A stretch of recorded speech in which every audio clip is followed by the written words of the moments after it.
where we last left everyone with the Christmas special, the Chris Jericho Christmas Meltdown edition of the show, was Chris Jericho decided for whatever reason to, at 4 o'clock in the morning on Christmas, try to go after Stephen P. New. It didn't turn out well for him. And don't forget Lucy. Don't forget Lucy. He slandered the good name of Lucy Guy. He grouped her with disgusting behavior and ill intent. Like William Fawley. Yes. Well, I guess that's where we'll begin, where we left off, Chris Jericho, because his Christmas meltdown was not the end of what was it's still ongoing, I guess, a disastrous week for Chris Jericho. We've all heard... And something for once we had nothing to do with. We weren't even there. We were at home, not broadcasting. I had some fun with it on Twitter, and to anyone who was offended about me having fun with it on Twitter, go fuck yourself. I don't give a shit what you think. It's funny, because Chris Jericho's a boob and a phony, and this idea that he's in the middle of drama that he caused by himself is not surprising. We've heard so many stories over the years about Chris Jericho's behavior. We've talked about some of them on the show. Usually it's about, we assume, drunken. We've been told and we've read loud screaming matches, behavior, fights, music playing in hotels, getting kicked out of hotels. We've seen his... That's, can I just make a comment here, since it is a new year, even though it's your show? What about me? Everybody thinks I'm a raving lunatic. I'm a violent, psychopathic individual, just having turmoil everywhere I go. And what if I have a yelling contest with somebody, I turn it into a halfway entertaining story on the podcast and tell it myself. Jericho ends up on TMZ. He's asked to leave by hotel staff, escorted out by gendarmes, told by rental car agents. Well, I guess you're fucked. I mean, he's hey, Derek. There's always some kind of goddamn, what the fuck? And that's just what's public. And even some of the stories we've talked about on the show, because we've heard more. We've heard dozens more. Not about women, I just want to clarify. Just about behavior. Just about he appears to think that he is a member of Led Zeppelin in the early 70s. And he's also the toughest guy ever, because I heard a story. Man, there's a story I would love to tell, but someone would have to give me permission about him getting knocked out on his own cruise ship by someone he mouthed off to. It's the most incredible fucking story. But I can't talk about that today. But my point is, a lot of the hotline. A lot of the stories we talked about, even the one I think was Ireland or Scotland, I forget where he got kicked out of the hotel, got into a fight, he was walking the streets, whatever it was. We heard that when it happened, and we didn't talk about it because it was so outlandish.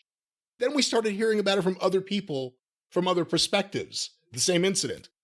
So there's been all these things. Remember one of the friends of the cops that actually fucking showed the body camera? That's right. And then I said, can you do that? And then we had a plethora of listeners write in to explain how easy it was for a cop to show somebody body camera footage if they want to. But again, these were all things about drunken behavior, losing the AEW championship as soon as he won it, going out to drink and losing the belt right away. I mean, just all these things, everyone knows what's up. It took a turn when Jericho started arguing with Stephen P. New about the idea of an NDA, and he stated that he's never signed an NDA, he doesn't adhere to the handbook. Because he was there in the room, he placed himself in the room at Brawl Out, and nobody asked him to sign an NDA, and he wouldn't do such a thing because he's a renegade.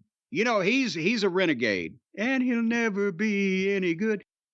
And that's what started this. Stephen P. New said, well, you have an employee handbook that kind of covers the behavior or whatever the case. And oh, no, I don't. Well, and then we sent the picture of the handbook. And he apparently, he has to insert himself in a situation that he wasn't in to call attention to himself for a situation that he may or may not allegedly be actually in. Yeah, well, again, to go back to this, we've never talked about stories about Chris doing anything to women. We haven't really heard that much about that. We've heard about him. There's always rumors about people doing things with women, but nothing against their will, let's just say.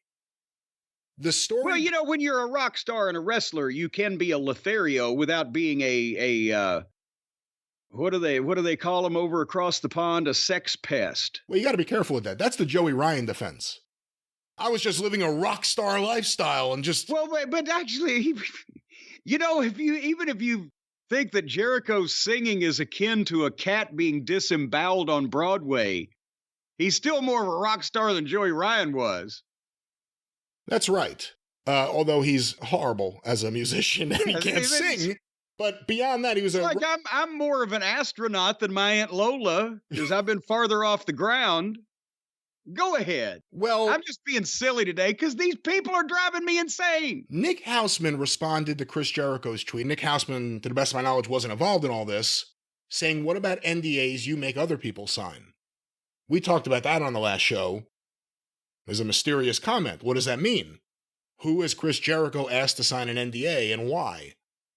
This led to some people, and I'm going to pull up the tweets, going back to something from 2019, from the beginning of AEW. One of the first AEW stars signed was someone you may remember, Kylie Ray, I believe was her name. Yes, not to be confused with there was also a Kaylee Ray, I think, at one point. Well, I think she was on the very first pay-per-view. It was the real early, it was before Dynamite. It was the early days of AEW. They weren't yet on TV.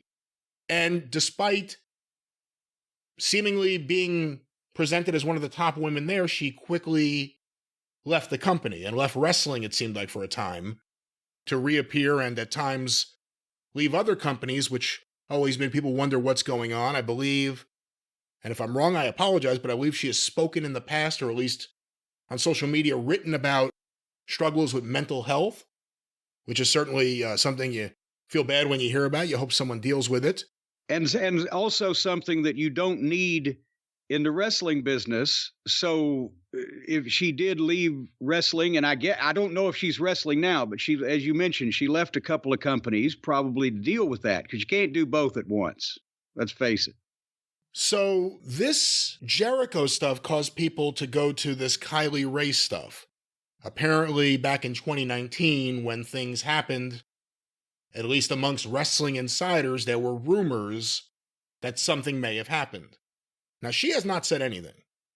The only thing I've seen from her was she gave a star, a heart. She's not Meltzer. Well, not a star, a heart, or whatever the Twitter like is. Like a happy heart emoji thing.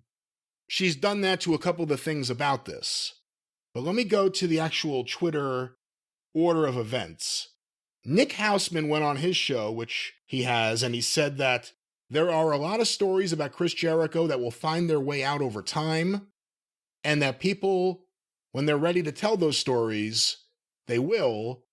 And then he compares Jericho to Harvey Weinstein. Harvey Weinstein, for those now, was this in physical appearance or behavior? Because, I mean, Chris has put on a few pounds, but come on. Again, I think there needs to be some clarity, or is it about just the idea of someone powerful who's brought down? Harvey Weinstein specifically raped a bunch of women, sometimes in their own home, but probably famously, notoriously, in his hotel room. He would get them to come back to his hotel room by whatever means necessary, and then assault them. We're not saying that. I just want to say this right now. Nick Houseman said it. We're talking about it. That sounds like, it does sound, even if, I don't think anybody can accuse us of being Jericho's press agents, but that does sound a little extreme. But I just want to make sure whatever comes out, comes out. I'm not the one saying Jericho's Harvey Weinstein. I don't know it for a fact, but a lot of people saying it. What do you just go on? What did Nick Houseman have to say now that you've credited or blamed him, whichever one it was? Well, I'm not sure what his update on what he said is, but then after that, Jim, a tweet went out. I don't know who this account is. It's blurred now here in this image I have. So here's the deal. You don't quit the hottest fed going today, AEW, without reason. I have it from people in the know that Kylie was asked to go to Chris Jericho's room with the understanding that others would be there. When she got there, it was just him. He made a pass at her. No other details are given. That says that in parentheses, by the way. And she freaked out. So Again, don't know where that's coming from, but that was tweeted out and it went everywhere. Chris Jericho was trending, I think it was like over 40,000 tweets about this. So, I mean, it was everywhere. Well, he finally got the attention he's been looking for. Then apparently, hold on, these are all the tweets in order, including all my tweets making fun of Jericho, so I gotta go past this. Well, I guess that's it. Now I'm just seeing other people are tweeting. Kylie Ray hearted one of the articles about this, and Nick Houseman hearted that. So now this story starts going around. I've really never heard those fucking English words put together in that order before. This whole thing is just ridiculous. The way it came out, the way it's happening. Again, every party involved could end this real quick by saying it did or didn't happen, or there is something or there isn't something. Instead, well, but no, not every party, because if poor old Kylie Ray, as the story goes, and we'll talk about this, has signed an NDA in order to secure her release from AEW, because that's part of the story, the rumor, whatever you want to call it, then she can't say anything.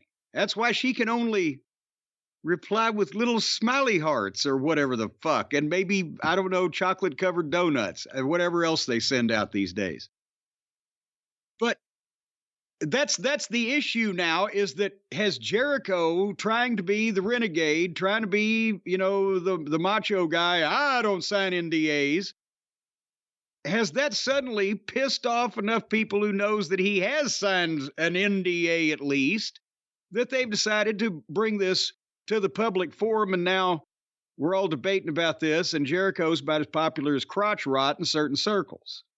Now, the tweet I read you before, I believe it doesn't have the time and date. I think that may have been from 2019 originally.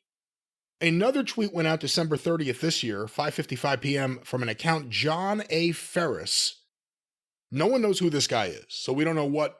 Not related to Wayne. Not related to Wayne that we know of, but again, something that it's an account, appears to be talking about this, and it's spread like wildfire on Twitter. She was invited into Chris Jericho's locker room, thinking that there were other people there. Then he tried to make his advances, and she went straight to Tony. And he was afraid that he would lose the TV deal because Chris Jericho was his only star at the time. NDA to be released. So that right there is, again, we don't know who this is. And as Tony would say, we'll play some audio later during the press scrum, it's hard to comment on rumors that just pop up from sources you don't even know where this is coming from, unless it's true. Well, yeah, that's the point. I mean, it's easy to comment on something that's bullshit by saying it's bullshit. It's harder or more complicated to comment when there's something to it or some element of truth, but the whole story is not known, whether it be beneficial to you or prejudicial to you. It doesn't matter, because then you're spending time going down the road telling a 20-minute fucking story and airing everybody's, skid mark shorts out in public. So if I have been and I have to make dinner for you and the children, the infamous W.C. Fields line, but people tried to fucking malign me and Stacy, and I came immediately out, and instead of saying, well, I can't comment on unfounded rumors, I said, that's a big bunch of fucking bullshit, and here's why. And speaking of that, here's who the people are saying it, and here's what's wrong with them. But if there's something that's actually to it, and we can talk about this, again, I'm not Jericho's press agent, but you can't depend on logical, critical thinking in situations that involve Tony Khan. Because, as we have noted, Tony is NDA happy simply because, again, I'm not picking a side in this right now. We'll examine all sides of it. But if this girl runs up to Tony Khan and she's freaking out, because if she has had issues in the past, this may not have helped. Somebody may have misread the room. And instead, oh, Jesus Christ. And that was a point where you've gone too far. I'm freaking out. I got to go. I don't want to be here Yeah. with this guy. Oh, God. Then normally, because she's done it a couple of other times, she's quit other promotions. I'm not saying there's anything bad with that. I've done it a few times myself. But when you quit a normal wrestling promotion, they say, well, sorry you feel that way. See you down the road, right? But with Tony, it's, oh my God, I'll pay you the rest of your contract and maybe I'll give you something else. And do you have a new car? Or he just sign an NDA so you don't say anything about, again, whether freaking out about the TV deal or freaking out about whatever, or freaking out because somebody would say something bad about his baby wrestling promotion. And now 4 years later, a lot of people have, but it was brand new back then. But Tony, he's not confrontational. Even if they did think it was a big bunch of bullshit and this, the whole thing's fucking juvenile, high school, whatever. Even if they thought that, or if there was something fucking to it, but Tony would go, oh shit, just don't say anything, be my friend, here's money. And don't say anything bad, because with Tony, it can't be bad. He never says anything. There's never a bad match. Like sometimes the cake just doesn't rise. There's never a bad show. There's never a bad guy. It's always great, because that's Tony. He freaks out if it's otherwise. That's why the change in his appearance over the last 4 years. He's becoming the son of the Wolfman in front of our eyes. So I can believe that if she went straight to him, that he probably, goddamn, asked her, please just sign something. I'll give you anything you want. I can believe that. Can you not? I absolutely can believe if something did happen at that specific period of time where he doesn't have TV yet. He has a deal, but he's not on the air. And I don't even know if he had a signed deal. But shit could fall apart quick, especially if your top star is being accused of anything. Yeah. And Chris Jericho, for anyone who loved Omega and the Bucks, or even Cody at that time, Jericho was the biggest star in AEW when it launched, period. Well, remember, for the first 6 weeks when we were enjoying what he was doing, we were saying that he's goddamn realizes he's in, the land of Nod, and he's just hot dogging and taking over the show because he can. Well, this Twitter account that put that other Jericho thing out there, I gotta say, they also put out some stuff about Don Callis and Scarlett Bordeaux. It makes you think this account's someone who may know some stuff. I have to say that. So, all of this is going on. Chris Jericho radio silent on Twitter. Tony Khan, not a word about this anywhere. The pay-per-view is coming up that day. And we're going to review it later on, but the story continued because of the reaction Chris Jericho got from the Long Island audience and what that says now about Dynamite that's about to come up and everything else going forward, because Tony Khan, and we're going to play this later, whiffed 3 times. 3 chances to clear Chris Jericho, to say it's not true, to say there's nothing there, to say it's ridiculous, but it's not true. Nothing. 3 chances to whiff during that media scrum, and now the story's bigger. But Chris Jericho's reaction to that pay-per-view.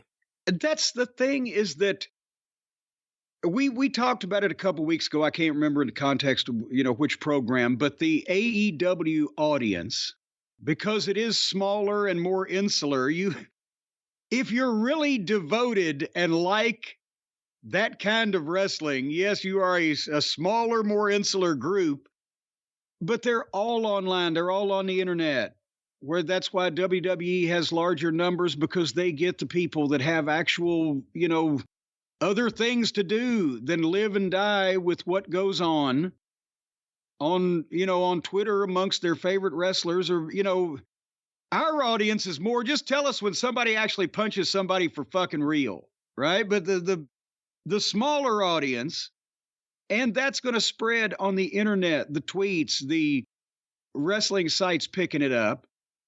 And you've already got a situation where Tony has lost such control of the entire roster as far as creative, where all of his heels are the most popular wrestlers in the company, and the baby faces look like complete morons. And then the match that he originally had scheduled with Jericho was thrown into chaos when, Kenny had problems with his guts.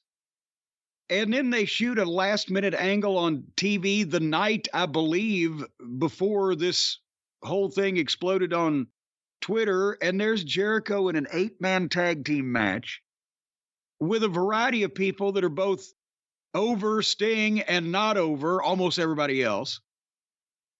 And I've never seen, we've seen the fans like in Puerto Rico, right? When they decided in the girls match that time, we're going to who was it? God damn it. I forgot now. Who was it the fans loved on the Puerto Rican pay-per-view? Io Sky. Io Sky, right? Even though she's the heel and it ain't supposed to be that way, whatever, we just love her. And you've seen that the Bizarro World, as they used to call it, response in Canada and the United States when the Hart Foundation doing a thing with DX, blah, blah, blah. But I've never seen a match where there were so many swings of audience approval or disapproval when the same team was on top. They didn't give a fuck about. I had to take notes. Hold on, now you've scared me into this. Match is a mess. That's got to be it. Yes, that's gonna be the fucking match. It was Sting and Jericho and Darby Allin and Sammy Guevara against Ricky Starks and Big Bill and Willie Hobbs and our friend Take a Shit with Don Fallis. And they loved Sting, and they knew they were seeing Sting for the last time in Nassau Coliseum in New York, and they actually had a house for once. So everything Sting did from breathing on up, they roared for. And they liked Darby, even though he hadn't done that much lately and he's off to climb a mountain soon or whatever the fuck. And Sammy, they just didn't give a shit. Every once in a while, he'd catch a stray boo, but otherwise, he could have set himself on fire, literally, and I don't think they'd have cared. Yeah, how many times has he turned back and forth? And the people, they love Starks and they love Hobbs. Big Bill gets some ooze when he throws a little guy around, and I think they would like Take more if they do anything with him, and he's kind of got a little heat, though, because he's with Fallis, who nobody likes. But the point is, Jericho, they did sing his song. When he came out, there was a significant chorus of Judas, right? And then as soon as the music went down, you saw the guy across from the hard camera with the sign that said World's NDA. And then there was the boos would start. There was another sign, Jericho, go away. Yeah. But then they do all the rest of the entrances, right, of everybody, and Sting gets there. Of course, Sting is the most popular guy there. He's 65 years old. He's retiring in 8 weeks. So it basically, every time that Jericho would get in and do anything, they would boo.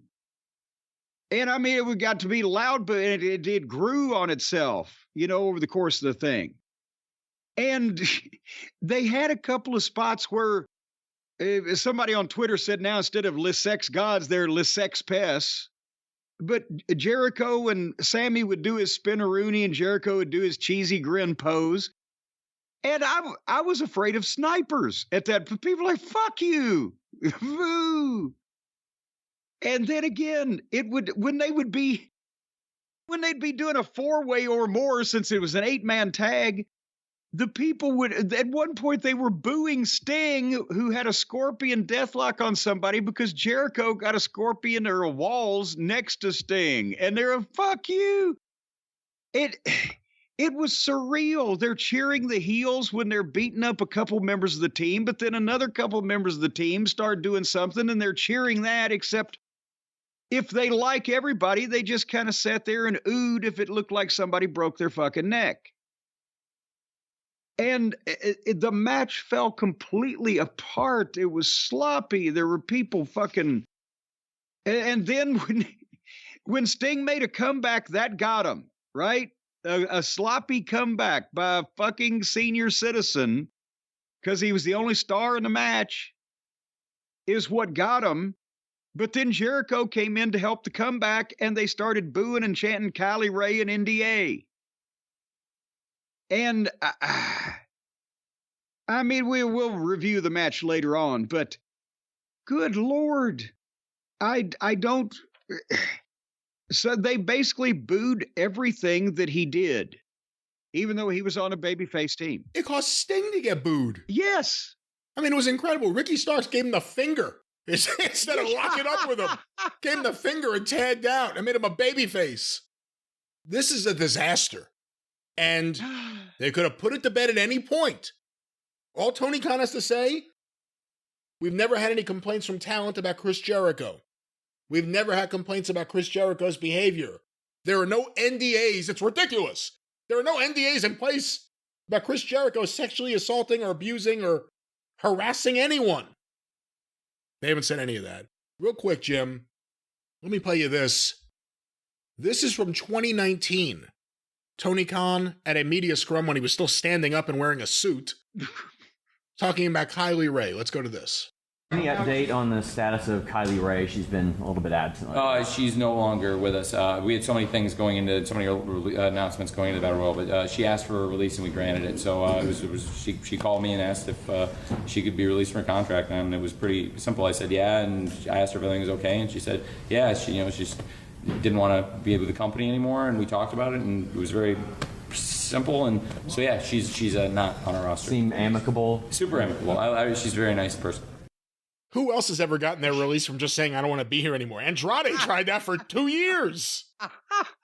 Andrade was punching people to try to get fired, right? And, hey, Tony,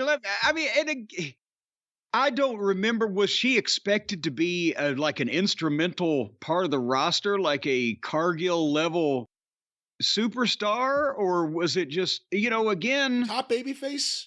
For the babyface women, I think, at the start. Ooh, well, but I think I've seen her a couple times. I don't know if I'd have picked her for that spot. Maybe they had buyer's remorse. I'm not sure. They didn't have too much. Again, the women's division, the problems today all start from what it was built upon. It was Britt Baker, who wasn't ready for prime time. There weren't that many top flight available women, but they got the best ones that were available on the independent scene. Well, but nevertheless, so... Yes, again, we must say some incident occurred, and there is probably at least some grain of truth in... We don't know that. We can't say any of that. Well, there's some grain of truth in that Kylie Ray asked for her release and it was granted easily. And whether that becomes that maybe they figured out, well, maybe she ain't right for the business, which she apparently was not, and quit a couple of other places, or something more insidious went on, which we have no proof of. Yeah, what if she quit the other places because she can't get the visual of a fucking fat Chris Jericho dropping his leather trousers? Oh, now wait a minute. Seriously, what if what happened? Said anything about any dropping of trousers? I'm just saying, if something happened there, who's to say that's not what caused her not to want to be in various environments? Chris Jericho, his friends. Chris Jericho's friends run fucking Impact. I mean, his friends everywhere. Oh, for heaven's sake. But at the same point, if somebody drops their trousers on Broadway, are you going to be afraid to walk across the street over in fucking San Diego? Let me present the scenario. Just all streets? Let me present the scenario. I'm not saying this happened. I'm saying here's a scenario where I could see this happening. She's hanging out with everyone. They're having a good time. It's AEW. They're just getting things going. Everyone is in a positive spirit. Greatest locker room we've ever been in. She gets to know Chris Jericho a little. Someone she's watched on TV, admired. He's a great wrestler. He's very nice to her. Says, hey, we're all going to go back and talk about something. We're all going to go and, just go over stuff. She goes in there and he makes a pass at her. Whatever it is, it instantly changed whatever she thought. And again, different people deal with different things. And again, we don't know if he dropped his pants. We don't know if he started singing, which is even worse. Oh my God. Now I'm hot. Maybe he started singing with Mega on guitar, just the worst band of all time. We don't know what happened. But it isn't crazy to think that if something did happen, it would cause someone who stayed in that same industry to have problems going forward. I don't think that's outrageous. I would have to say then that you need to not be a public personality in the big time world of celebrity sports or entertainment, whatever this field falls into these days. Unless there was some type of violence and fucking horror and goddamn whatever the fuck, I would need to have a bigger level of happening to say he fucking made me uncomfortable, but he didn't assault me and I left and now I don't want to work anywhere in this same industry. You know, single guys want to get laid.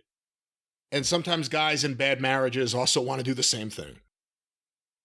But should someone in Chris Jericho's position, at that point, I guess approaching 50, biggest star in AEW, coming off years of WWE TV, should someone in that position be hitting on any of the younger female talent? No. No, first of all, no. Because Tony was counting on Jericho to be the name that sold his TV show so that he could get his, friends' attention, basically, by putting them on the card also. So a lot was riding on him. And why does he want to start that there? They're working together. Don't make it awkward, for fuck's sake. And that's, again, I'm sure a waitress at Hooters would know who Chris Jericho was, or a fucking whoever he might run into. I'm not saying don't fuck around. I'm just saying don't fuck around with this fucking girl that's working in a brand new company that you're the big star of. And here, to be honest, here's something else. This is you can't draw a parallel to the territory days or to the history of wrestling with this situation we've got now. It was sexual harassment in the locker room because there was none. Because there were not full-time girls on the roster. And there were a lot more women then at the matches that would love to be harassed in some cases by the boys. And came for that specific reason, so harassment was not necessary to begin with. And now there's the women seem to be drugged to the matches by their boyfriends if they have them or whatever these days. And the locker room is Peyton Place, is fucking chaos with all the relationships coming and going and whatever in every company. It's insane. Two last questions about all this, and we'll move on. If any of this is true, if Chris Jericho was involved in harassing anyone in the early days of AEW, and Tony Khan was aware of it, and Tony Khan gave talent a release in exchange for an NDA to protect his company and his top talent from sexual harassment charges or a complaint or anything else, how problematic is that going to be for Tony Khan if that gets out? If we find out all this is true, and Tony Khan's run his mouth a lot about Vince, who's a dirty pervert, about safety, about all these different things. Tony Khan's always out there. He loves this attention. But if Tony Khan secured an NDA in exchange for letting a woman who was harassed leave the company, how's he going to get past that? Again, without knowing the story, the question is,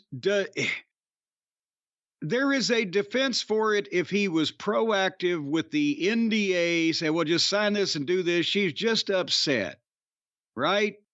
There was no dropping of trowel. There was uncomfortableness or whatever the fuck of some minor level. Tony jumps gun.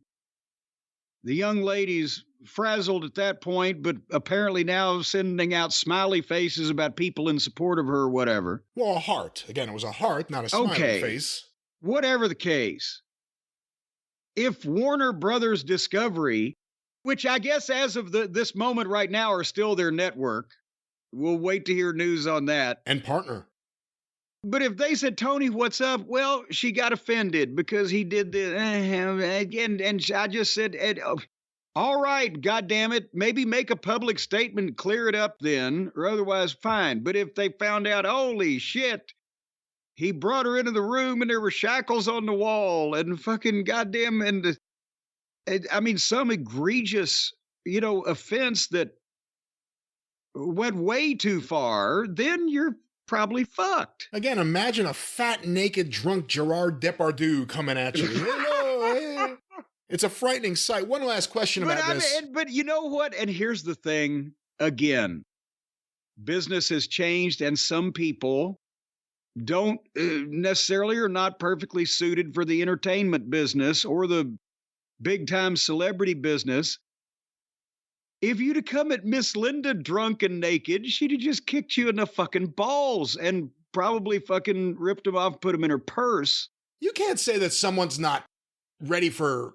It's one thing if they're just quitting places. Another thing if it's because they were sexually harassed by a top star. No, but what I'm saying to you is that in the previous territory days, the women, the girls, where they were the part of the boys, right? They were on the roster, but they had to get used to fucking all kinds of horrible sights, not even directed at them, just accidentally on the road, whatever the fuck. It has become a bigger source of contention as the honestly, people get into business that don't understand what they're going to be involved in the business.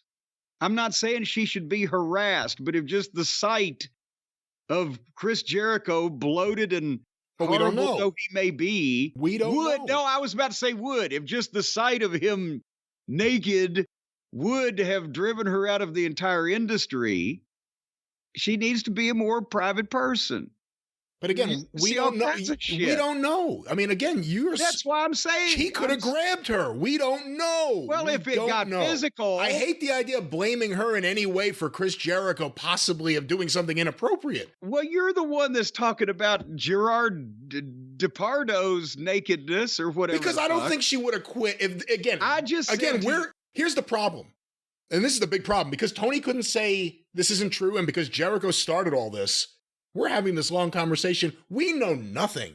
Nobody knows anything. No one's saying anything, and it's causing everyone to just come up with ideas and opine on this. Opine. That's what we're doing. We're opining. But all of this, opining that they're before we can determine whether he's completely fucked or whether it's one of those goddamn deals and Tony just went off half-cocked, get everybody sign everything. We can't tell exactly who should be crucified or who is totally fucked. Jim, a lot of wrestlers have done what they could. We brought up Andrade earlier to secure their release from the company. Considering Chris Jericho's Twitter fight with Stephen P. New and how unnecessary it was and the damage it caused, do you think in any way this could be part of a big plan for Chris Jericho to secure his release to join Vince McMahon and Kevin Dunn's new WrestleRassment promotion? And John Laurinaitis could book it. Yeah, that's right. Head of HR, John Laurinaitis. Head of HR. I say, is that what they call him these days? There used to be a J in it when I was let me ask you about this. No, let me ask you a question. Did Tony Khan not say in the course of, I think we're going to review the media audio later on, but he's talking about that they're the safest wrestling promotion. And I mean, do you want to break that down now, or should we save it for the audio? But in what fashion does he even imagine that? Let's save it for the audio because there's a lot to still go over, but you're right, it's ridiculous. It was a ridiculous comment, and again, it was the worst pay-per-view AEW's ever had. Even their diehard fans have said that. Everything was great. Everything was great. Well, the Continental Classic's great. I'm great. Chris Jericho is great. Hey! Hey, what? My dinger. You got a dinger? What are you talking about? All right. You didn't expect any of this, did you? Son of a gun, you got one. That's right. Bastard. I don't have one, I have two. Listen to this one. Hold on. Ooh. Yeah. Oh, geez. Oh, I'm used to that. Sounds like Kentucky. Hey! All right, well... That sounds like New Jersey. We will definitely go through all the Tony Khan audio a little bit later. Well, but anyway, the bottom line of the whole thing is Jericho brought attention on something by that what do they call them? An unforced error or an own goal? Self-own. Self-own. He just had to, he could still have slandered Stephen P. New and poor old Lucy Steele just in a different way, not including I've never signed an NDA. And then all these people wouldn't have been really chiming in with, well, maybe you have, and bring this whole thing into question. And then Tony Khan would not have had to comment on it, which leads to disaster in every single incident because Tony does not know how to comment on shit. Tony Khan could not. If Tony Khan takes a shit, he can't comment on it. He can't just say I took a shit.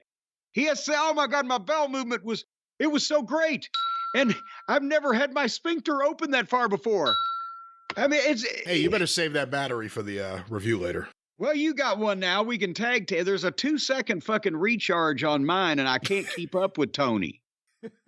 Like trying to fucking mute the audio for the cursing on AEW on TBS. You can't fucking press the button that fast.